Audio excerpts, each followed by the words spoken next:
اللہ تبارک و تعالی نے حضرت آدم علیہ السلام کو ایک حکم دیا قبل اس کے کہ حضرت آدم علیہ السلام اس حکم کو بھول گئے۔ اللہ تبارک و تعالی نے یہ کہا تھا کہ آدم اس درخت کے قریب نہ جانا، اس درخت کو مت چھونا، اس درخت کو مت کھانا، لیکن حضرت آدم علیہ السلام سے بھول ہوئی، چوک ہوا اور اس درخت کو کھا لیا۔ نتیجہ یہ ہوا کہ اللہ نے حکم یہ دیا کہ آدم اب جنت سے نکل جاؤ۔ تو حضرت آدم علیہ السلام نے اپنے رب سے دعا کیا تھا کہ اے میرے رب، ہم سے غلطی ہو گئی، ہم سے نسیان ہو گیا، ہم سے خطا ہو گئی، ہمارے گناہ کو ختم کر دیجئے، ہمارے گناہ کو مٹا دیجئے، ہم نے اپنے اوپر ظلم کیا، اگر آپ ہم پر رحم نہیں کریں گے تو ہم پھر خسارے میں سے ہو جائیں گے۔ لیکن اللہ نے آدم علیہ السلام کی توبہ کو قبول نہیں کیا۔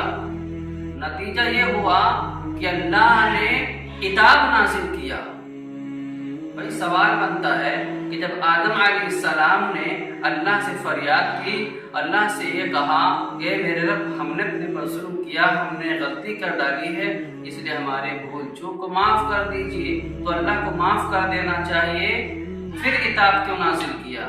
اس کا جواب یہ ہے کہ اللہ نے جب آدم کو حکم دیا تھا کہ آدم اس درخت کے قریب نہ جانا، اس درخت کو مت کھانا، لیکن پھر کیوں چلے گئے؟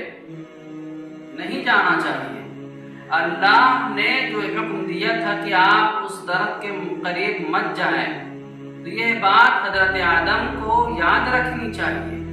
حضرت آدم علیہ السلام کو اس بات کو مستحضر رکھنا چاہیے۔ حضرت آدم علیہ السلام کو اللہ کی باتیں یاد رکھنی چاہیے، ذہن کے اعتبار سے اور زبان کے اعتبار سے۔ لیکن کیوں یاد نہیں رکھا؟ اللہ نے کہا تھا، آدم نے اللہ کی بات کو ٹھکرا دیا کہ درخت کو کھا لیا۔ اللہ نے غصے میں یہ حکم دیا تھا کہ آپ جنت سے نکل جاؤ۔ اللہ تبارک و تعالیٰ نے جب حکم دیا وہ جنت سے باہر ہوئے اور پھر توبہ کرتے رہے، توبہ کرتے رہے، توبہ کرتے رہے، اور یہی کہتے رہے ربنا ظلمنا انفسنا وان لم تغفر لنا وترحمنا لنكونن من الخاسرین، ربنا ظلمنا انفسنا وان لم تغفر لنا وترحمنا لنكونن من الخاسرین۔ اے ہمارے رب، ہم نے اپنے اوپر ظلم کیا ہے، اے ہمارے رب، ہم نے اپنے اوپر ظلم کیا ہے، اگر ہمارے گناہ کو معاف نہیں کریں گے، ہمارے خطاؤں کو درگزر نہیں کریں گے تو ہم خسارے میں سے ہو جائیں گے۔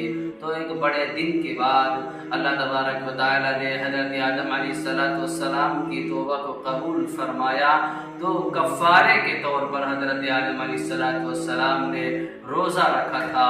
اسی روزے کو اس امت یعنی جناب محمد رسول اللہ صلی اللہ علیہ وسلم کی امت پر اور آدم کی مخلوق پر اس رمضان کے روزے کو فرض قرار دیا گیا، اور یہ بھی حکم دیا گیا کہ اب جس کا دل چاہے عاشورہ کو روزہ رکھے، جس کا دل نہ چاہے وہ نہ رکھے، لیکن رمضان کا روزہ فرض قرار دیا گیا ہے۔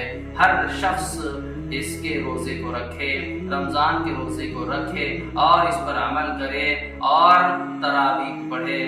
تو روزہ کا معنی ہوتا ہے کسی چیز سے رکنا، کھانے سے رکنا، پینے سے رکنا، جماع کرنے سے رکنا، روزہ کے یہ معنی ہوتا ہے۔ بلکہ ہم سے پہلے بہت ساری قومیں آئیں، بہت سارے لوگ آئے، ہر قوم و ملت کے اندر روزہ فرض تھا۔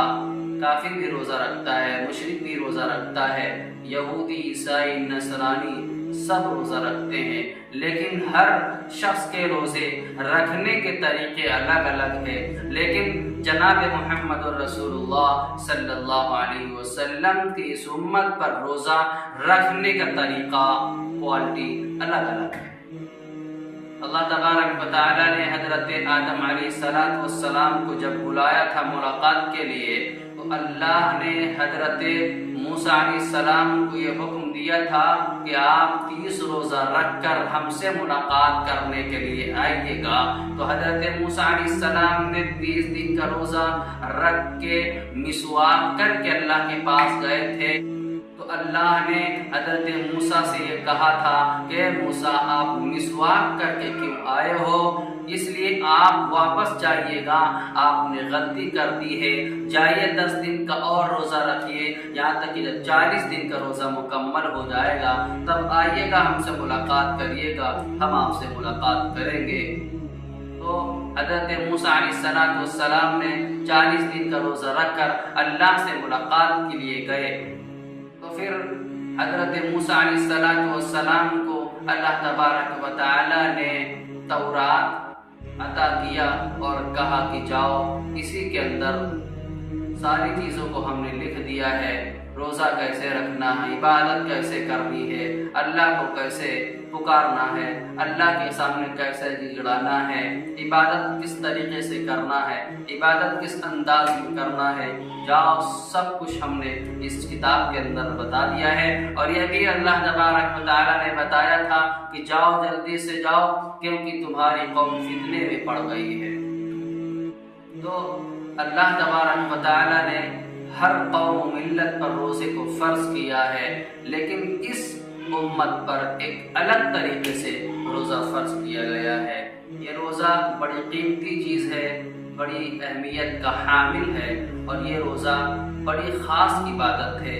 جب کوئی شخص روزہ رکھتا ہے اور اس کے منہ سے روزہ کی حالت میں جو بو نکلتی ہے اس بو کو اللہ بہت زیادہ پسند فرماتے ہیں۔ تو روزہ کی حالت میں جو خوشبو نکلتی ہے، منہ سے جو بو نکلتی ہے، وہ بو اللہ کو بہت زیادہ پیاری ہوتی ہے، اللہ اس بو کو بہت زیادہ پسند فرماتے ہیں اور روزے دار کو بھی بہت زیادہ پسند فرماتے ہیں۔ اس لیے رمضان کا مہینہ ہے اور اس میں خوب عبادت کرے، ذکر و اذکار کرے، اللہ کو پکارے، اپنے رب کو پکارے۔